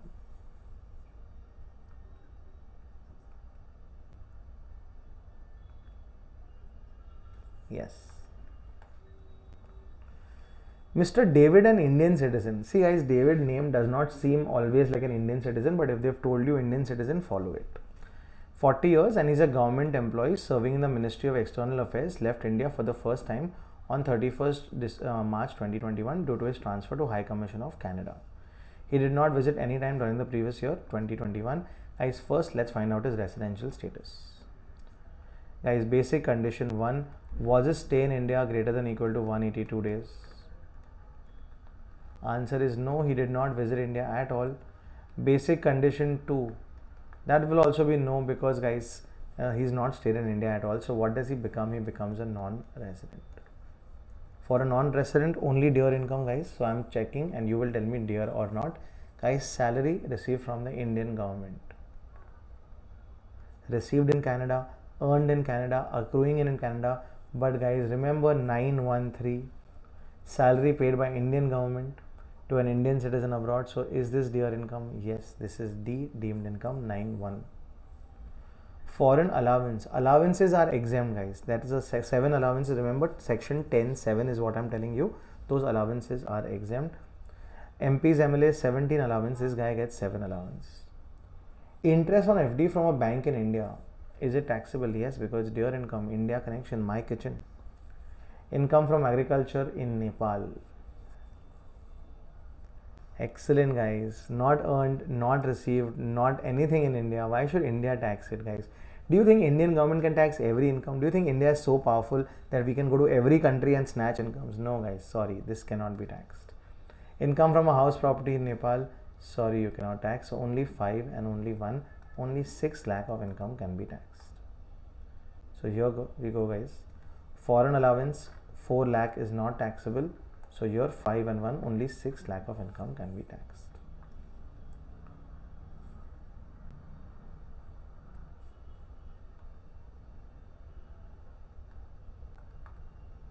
Alright. Miss Vivita paid $5,000 to Mr. K, a management consultant practicing in Colombo, specializing in project finance. Such complicated words, guys, but so simple. The payment was made in Colombo. Mr. K is a non-resident, guys. For a non-resident, which income is taxable? Only DIR income. Let's check, guys. Was this 5,000 received in India? No. Was it accruing or arising in India? Let's see. The consultancy is related to a project in India with possible Sri Lankan collaboration. Guys, was this earned or accruing in India? Maybe. But if that is a confusion, please check, guys. Section 9(1) ISSDIR or F. Royalty or fees for technical services. This is fees for technical services. Everyone pay attention. Is this FTS? Yes, this is FTS. Is a non-resident earning it? Yes. Is an Indian person paying it? Vivitha? Yes, maybe. Or it could be resident or non-resident. Doesn't matter who's paying. Guys, please tell me, guys. Is the cake baked in India? Is this for a project in India? I'm not getting the required answer, so I want more people to reply, guys. Is the cake baked in India, guys? Yes, the project is used for the consultancy is used for a business or profession or an income generating activity in India. So hence, can we take a bite of that cake? Yes. Is the payment chargeable to tax in India? Yes, it is under section 9(1). Alright, so here, in the instant case, since the services are utilized in India, the payment received by Mr. K is chargeable to tax in India since it is deemed to accrue or arise in India. Guys, again, they have said find out the total income. Being a resident, unresident, RONOR, I'm only looking at NR. I'm only looking at NR. If you find any +1 income, you can tell me that. But right now, only looking at NR. NR is taxed on which incomes? DIR income only. Let's see this. Interest on UK development bonds, guys. 50% received in India. So is this deemed or received? Yes, 50%. So 5,000 is taxable. Next, income from a business in Chennai. But only 50% is received in India. Doesn't matter. The business in Chennai, so it's earned in India. So full amount, yes, full amount. Short-term capital gains of shares of Indian company. Yes, but received in London doesn't matter. Earned in India. Dividend from a British company received in London. Guys, how can we tax this? We can't go everywhere and tax everything unless there's an India connection. Long-term capital gain on sale of a plant. 50% of the profits are received in India. Guys, sale of plant in Germany, 50%. So 50% will be taxable. Income earned from a business in Germany, which is controlled from Delhi. 40,000 is received in India. For a non-resident, +1 is not there. It's only DIR. How much received in India? 40,000 is received in India. So for a non-resident, 40,000. But what if you are RNOR? For an RNOR, the entire 70,000. So we have to, for RNOR, just increase the income by 30. 40 we are anyways taxing. So the final amount we can increase by 30. Moving ahead, guys. Profits from a business in Delhi, entirely taxable. Income from a house property in London, deposited in London, brought to India, remittance, not taxable. Interest on debentures in an Indian company, taxable. Fees for technical services rendered in India means India's kitchen, taxable. Profits from a business in Mumbai, India's kitchen, taxable. I've used this cake example for the first time, guys, and I feel the cake example is doing very well. You guys are answering really well, so I'm going to use the cake example in more batches. Income from property situated in Nepal received there, guys, how can we tax it? So this is not taxable. Past foreign untaxed income brought to India during the previous year, again remittance, not taxable. Income from agricultural land in Nepal received there and then brought to India, again remittance, not taxable. Income from a profession in Kenya which was set up in India, received in Kenya but spent in India. Spent nothing like this, but it was set up in India. So is it controlled from India? Yes. For a non-resident, it's not taxable, but for an RNOR, guys, will it be taxable? Yes. So RNOR more than 5,000 because it is set up or controlled, etc. from India. Gift received on the occasion of his wedding, guys, we've not done gift taxation, but for a non-resident, guys, on a wedding anyways, it is not taxable, but we've not done gift taxation. Interest on saving bank in State Bank of India, yes, India's kitchen, so taxable.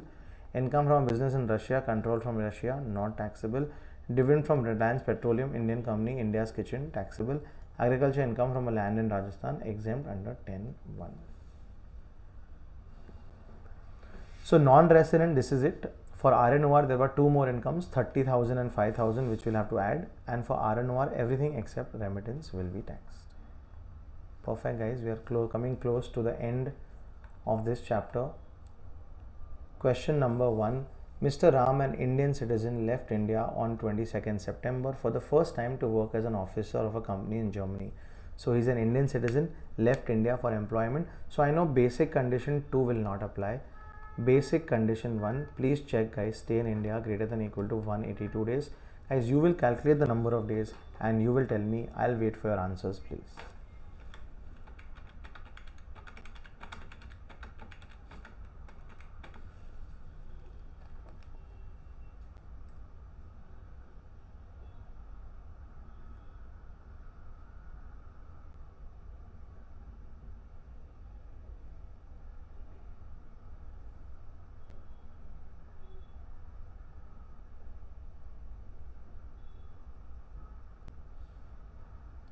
Perfect, 175 days. So this is a no. So he becomes a non-resident. Good answers, guys. Obviously, it was given here only. Somewhere here only it would have been given. Yes. So, but anyways, I trust you guys that you all are doing your bit. Mr. Day is a non-resident. We didn't see, no problem, Chirag. I'm not even blaming you all. Perfect, guys. I'm just kidding about it, guys. Please, I don't take everything I say very seriously, guys. All right. Mr. Day, a non-resident residing in US since 1990, came back to India on 1st of April for permanent settlement, guys. What will be residential status? So, basic condition 1. Guys, he came back for permanent settlement. So, basic condition 1 is he stay in India greater than or equal to 182 days. Answer is yes. So, he's a resident. But what kind of resident, that we'll have to check. Guys, he came to India on 1/4/2020. This is the previous year, 21-22. So he's been in India for at least 365 days last year. So additional condition 1, additional condition 2, additional condition 1. Were you a resident in at least 2 or more years in the last 10 years? Guys, this answer will be no. Excellent, Chirag. Good answer. Good, Kavya. Because guys, he came to India only in the year 2021. So 1 year resident, yes, but it has to be 2 or more. So answer is no. So even one of them is no. I'm not even checking the next one. It is an RNOR. All right.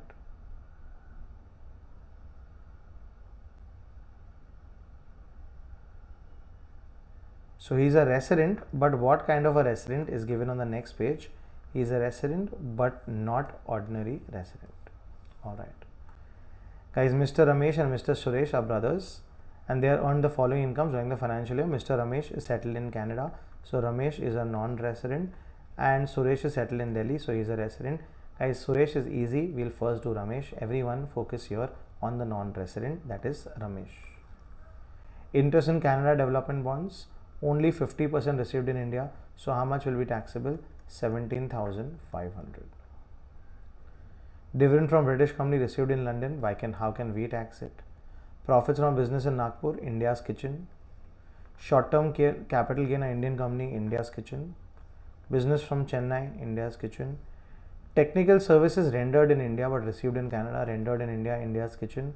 Interest or saving bank account in Delhi, India's kitchen. Agriculture income in Andhra Pradesh, exempt for everyone. Rent received in respect of house property at Bhopal, India's kitchen, but will I get a 30% reduction at least? Yes, besides municipal tax which is not given or interest which is not given. Life insurance premium, we have not seen deductions yet. For Ramesh, guys, for Suresh, life is different. For Suresh, everything will be taxable because unfortunately he's an ROR. That's the assumption. So, guys, that is how many more questions? I'm curious, guys. Alright, so 2 more questions. Let's do this. Examine the correctness or otherwise of the statement. Income deemed to accrue or rise in India should be treated irrespective of territorial nexus. Guys, this was an exam question. Will it be taxable irrespective of territorial nexus? Yes, this statement is correct as per section 9, section 9.1. As here, whether the services are rendered in India, whether they are saying whether he is his territorial nexus, guys, whether you're a non-resident or a resident, both will be taxed in India if it is used in India. Let me read this for you guys. Income by way of interest, royalty or fees for technical services which is deemed to accrue or rise on India under section 9.1 shall be included in the total income of the non-resident whether he has a business connection or not, as long as, guys, the services were rendered in India. Alright, and guys, question number 5, you will answer this. Examine with reasons whether the following transactions attract income tax. 1, 2, 3, 4, 5. For tax it is T, for non-taxable it is NT. Over to you, guys. Please remember dear income, please remember section 9.1. Over to you all, the next 2-3 minutes, please.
Alright, let's check, guys. Salary paid by the central government to Mr. John, a citizen of India, 7 lakh for the services rendered outside India.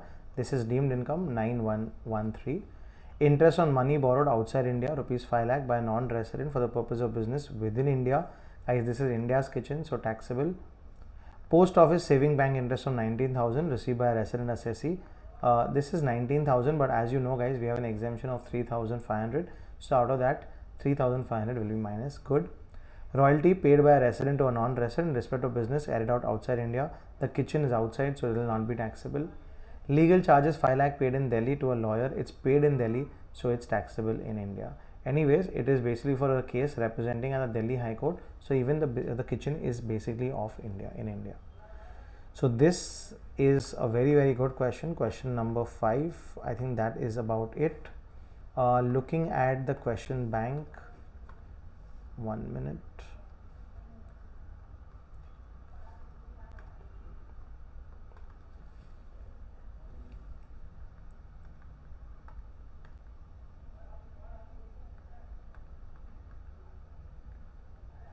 This one we've already done, guys. Subhash Chandra.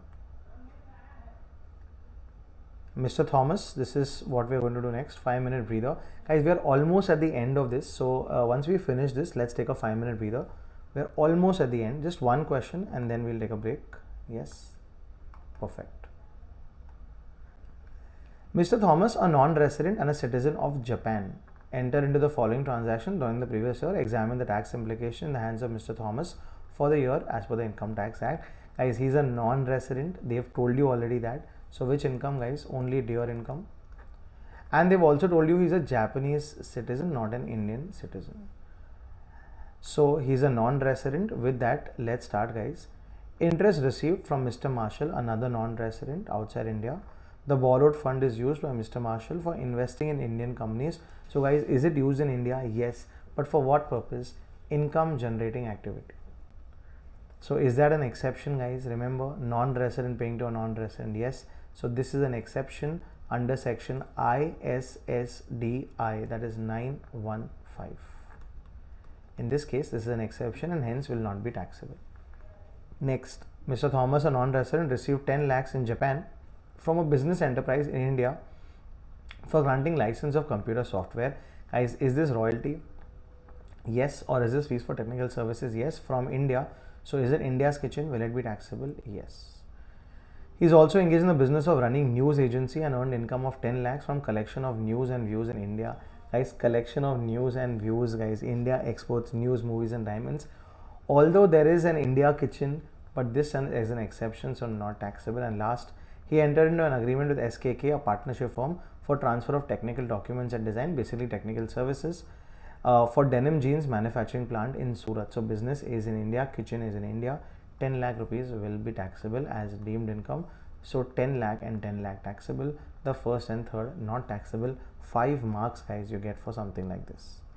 Quote the sections well, get the right answer and explain, and you will the marks will be yours. As long as the section is highlighted, the final answer is marked well, and you write presented very well, these 5 marks are yours. Perfect. Guys, what a great chapter. I've taught this chapter like many times before, but I think the way you guys have understood this is very, very smooth and seamless. I'm really happy with the progress we've made. We'll take 5 minutes here.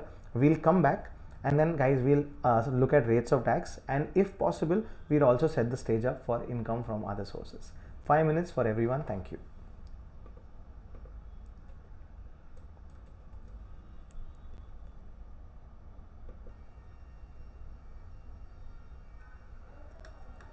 Alright, so we are looking at IFOS now, guys. Now that we finished residential status and scope of income, guys, just trying to recap. Rates of tax, we did 2 rates of tax in the meanwhile. Partnership firm LLP 30% basic tax, surcharges more than 1 crore 12%, and HECs are forever friend 4%. And for companies, Indian company, foreign companies the government doesn't like, so 40% basic tax, but they make up with surcharge. Surcharge is only 2 and 5% if it's more than 1, more than 10 crore. Indian company is 30%. And surcharge is 2 plus 5 is 7 and 7 plus 5 is 12. So that's how we remember 7 and 12. HEC is common, and Indian companies have an option of paying 25% if 2 years back their turnover is up to 400 crores. Perfect. Guys, now we're looking at IFOS, income from other sources. Guys, in your house, in my house, in everyone's house who's doing DT, how many rooms do you see? Guys, there are only 5 rooms. We've already opened 1 room. We've checked everything in house property. We've closed that room and we've done and dusted with house property. The next room that we're going to open is called income from other sources. This is divided into 3 parts. One of the parts is called general. One of the parts is called dividend taxation. And one other part is called gift taxation. We are first going to be looking at gift taxation, then dividend taxation, and then general. Let's talk about gift taxation, guys, first. So I'm going to go and start off with gift taxation already. Guys, very, very interesting this chapter is. 1 minute. This is gift taxation. Yes. First, the section, I'll avoid the section right now. We'll add the section in the end. Guys, gifts is always from the receiver's perspective. This is the recipient. This is the giver of the gifts, and the recipient of the gifts. Guys, first of all, it's so funny. How can the government tax gifts? it's actually illegal to tax gifts, guys. How can you tax gifts? It's my birthday, it's my anniversary, it's my new year, it's my housewarming. How can you tax gifts? But India says that if we don't tax gifts, then everyone is not going to earn money, they're only going to get gifts. My clients in my firm, all my classes, etc., are going to give me gifts, birthday gifts, guys. They're not going to pay me consultancy fees. So hence the government says we cannot keep that loop open and we have to tax gifts. So first up, gift taxation, guys. Who is the person who will be looking at? We'll be always looking at the recipient's perspective. So in gift taxation, always looking at the recipient's perspective. Alright, next, is every gift taxable? Example, if let's say someone takes me out for dinner or gives me a phone or gives me a new t-shirt, guys, will that be gift taxed? So they say no, it will not be gift tax. There are 3 steps, step 1, step 2 and step 3. If all these 3 steps are fulfilled, only then will you be gift taxed. So this is step 1, step 2 and step 3. Alright, so let's start with the first step, guys. That is step number 1. The first step says that gifts will be taxed only if it is in the nature of MISB SAD job. Only these gifts will be taxed. Yes, only these gifts will be taxed. That is, money will be taxed. Cash, bank account, FDs, etc. are money. Immovable property will be taxed. Land, house, office, etc. Shares and securities, including cryptocurrencies, will be taxed. Bullion, which is basically precious metal like gold coins, gold bars, etc., will be taxed. Sculptures, I don't know who gives them, but that will be taxed. Archaeological collection, I can't even think of anyone gifting this, but that will be taxed. Drawings, jewelry, which is very important, art and any other work of art, guys, all these will be taxed and only these will be taxed. So a t-shirt, a dinner, a mobile phone, a laptop, a car or even a bike are not under MISB SAT job. So this is the definition of property. Yes, guys, this is the definition of property. Remember this. So besides this, in the exam, if they give you any other thing, you will not tax it and you will give the explanation, because as per section dash dash dash, this is not in the definition of property. All right. So now that you are, let's say, getting jewelry worth 5 lakh rupees, let's say you got jewelry worth 5 lakh rupees, is it MISB SAT job? Yes. We'll go to step number 2. Step number 2 are those situations under which the government doesn't want to tax you. So step number 1, they wanted to tax you. Step number 2 are those situations where the government says, listen, I don't want to tax you in these situations. So what are these situations is on the next page, guys, and that is the last thing that we will do, and then we will take a break. Don't tax tip and money received from LAHUF.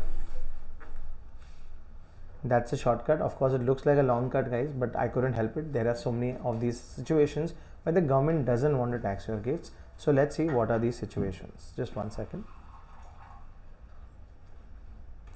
All right. वापस आ जाना, मैं हूँ यहाँ पे. All right. So this is don't tax tip and money received from LAHUF. So first one is D, that is death. If on death of some person, guys, you get some jewelry, land, etc., because they are no more and it comes to you, so the government feels very, very bad, not because you've got the money, but because someone is no more, so hence they feel bad, and hence in case of death there is no gift taxation. Similar to death, guys, is inheritance. I'm discussing that also. If you've got some inheritance, then there is no gift taxation on inheritance. Next, whenever you decide to get married, guys, no gift taxation on the gifts received on marriage. Not marriage anniversary, guys, not the 1 month, 2 month, 6 month anniversary. This is basically only on marriage.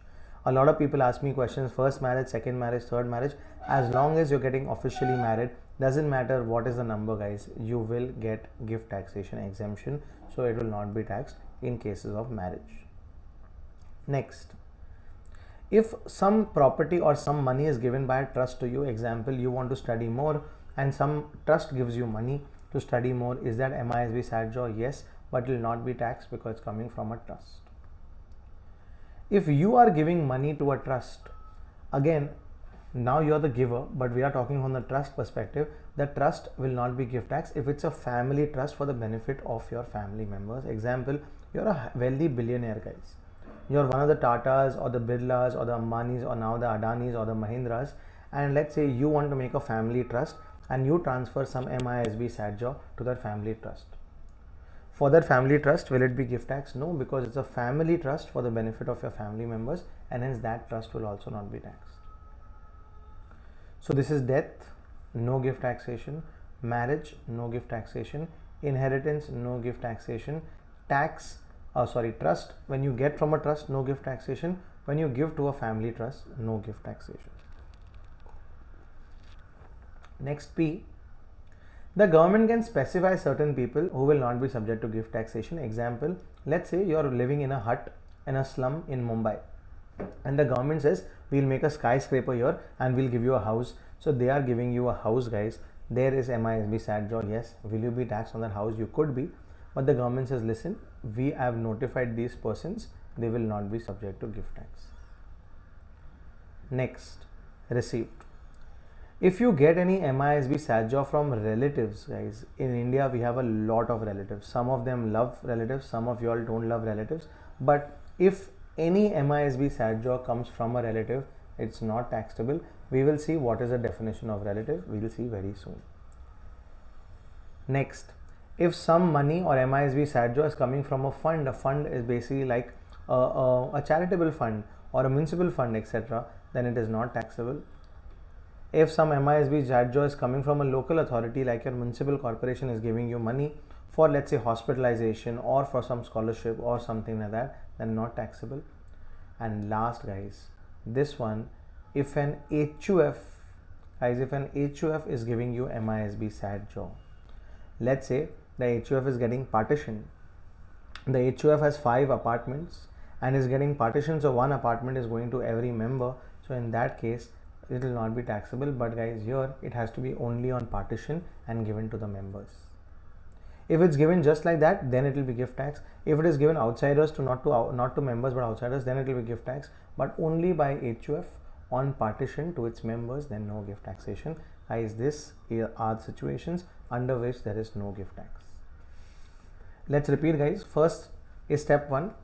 Does step 1 want you to be gift taxed? Yes, MISB SATJA. If it's MISB SATJA, they want you to be gift taxed. Let's go to step number 2. Step number 2 are those situations where they say we will not want to gift tax you. Just one second. Step number 2 is where they don't want to gift tax you. That is situations. Please tell me, on death, do they want to gift tax you? No. Inheritance? No. First marriage? No. Second marriage? No. Marriage anniversary? Yes. Next, from a trust to a trust. Specified persons. Guys, coming from your relatives? No. Coming from your friends? Yes. Next, relatives we'll have to see LA and HUF. HUF only on partition to the members. Guys, just let's see the definition of relatives. Who are your relatives, guys? In India, you know, we have big fat weddings. This is because we have so many relatives, guys, in India. So in India, we have 232 relatives only for gift taxation. Guys, if you want help, will they come ahead? No. But when it comes to gifts, will they want it? Yes. So we have 232 relatives.